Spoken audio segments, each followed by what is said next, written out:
Sejam muito bem-vindos a mais uma das nossas análises visuais. Hoje, a gente vai mergulhar de cabeça num conceito fascinante e que molda de um jeito bem silencioso absolutamente cada ambiente que habitamos. Já pararam para pensar que a gente caminha por ruas, entra em edifícios e ocupa salas o dia todo, sem nem perceber que a arquitetura ao nosso redor está profundamente conectada aos nossos próprios corpos? Pois é uma ligação invisível, mas totalmente fundamental. E é exatamente essa história de como isso aconteceu e por que isso importa tanto que a gente vai explorar agora.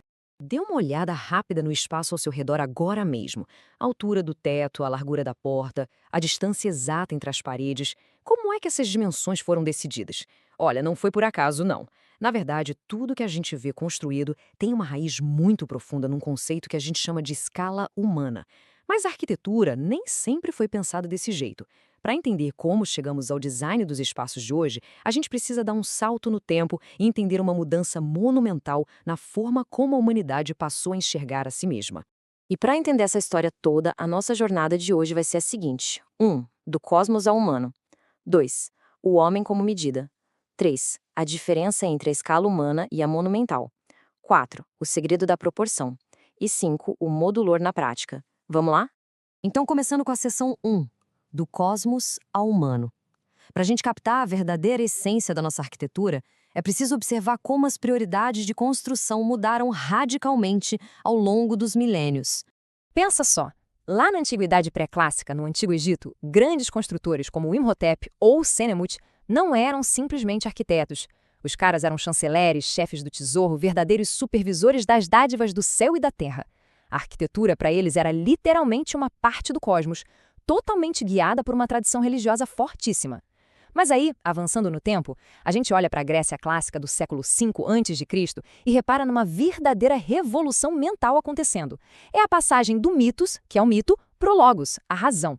As pessoas deixaram um pouco de lado aquela exclusividade dos deuses e o foco se voltou para cá, para o ser humano. E é justamente essa mudança filosófica que permite o nascimento da arquitetura clássica como a gente conhece hoje.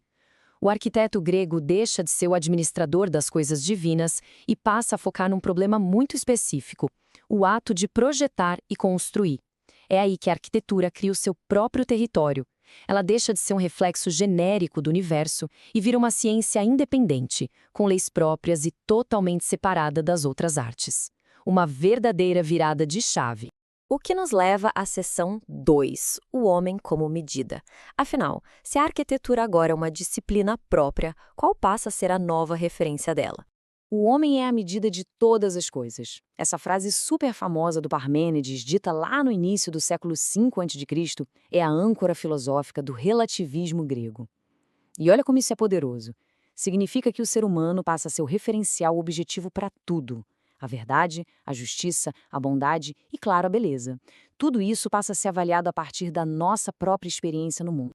Tudo isso deságua num conceito vital para a nossa história, o antropomorfismo. O nome pode parecer complicado, mas no fundo é só colocar a humanidade no centro da jogada, como medida do universo.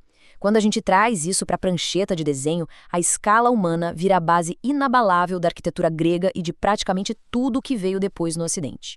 O edifício não é mais construído por uma divindade invisível lá no céu. Ele é calibrado na medida exata de quem vai andar pelos corredores dele. Tem uma historinha nos textos de história da arquitetura que ilustra isso de um jeito brilhante. Um professor catalão vivia perguntando aos alunos qual era a cor mais bonita do mundo. E ele mesmo já emendava a resposta: a cor da minha pele. O que ele queria dizer com isso? Que o nosso eu concreto, a nossa própria pessoa, funciona como a régua para a gente avaliar qualquer coisa. A gente usa o próprio corpo para julgar tamanho, textura, temperatura. Se a maçaneta de uma porta é gostosa de girar, pode apostar que é porque ela foi desenhada pensando exatamente na anatomia da nossa mão. Vamos então para a seção 3, escala humana versus escala monumental. Agora a gente vai ver como essa filosofia toda virou ferramenta prática na hora de erguer paredes. Todo mundo já deve ter ouvido aquele ditado grego, conhece-te a ti mesmo, certo? Na arquitetura clássica, o primeiro passo era literalmente esse, conhecer as medidas do próprio corpo. A galera andava por aí com as próprias unidades de medida embutidas. Um detalhe pequeno era medido em polegadas ou palmos, os espaços internos em pés. E do lado de fora, a coisa ia para passos, jardas, braças. Era um sistema tão incrível que chegava a misturar espaço com tempo.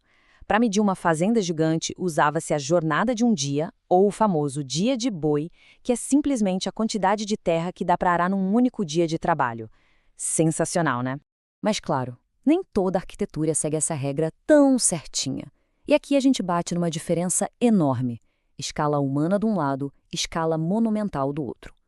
A arquitetura em escala humana tem aquelas proporções confortáveis que a gente entende fácil. Já monumental, bem, é super importante frisar que monumental não significa só gigante. Uma arquitetura monumental é autorreferencial, ou seja, as medidas dela seguem uma lógica própria, interna, ignorando totalmente a proporção do corpo humano. Não é um erro, é uma escolha pura de design.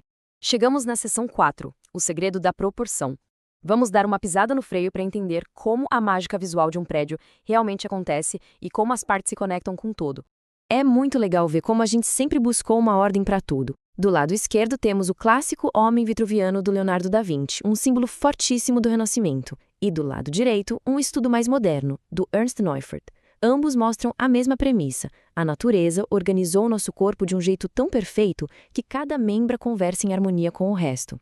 Os gregos queriam transferir exatamente essa mesma coerência física para os edifícios.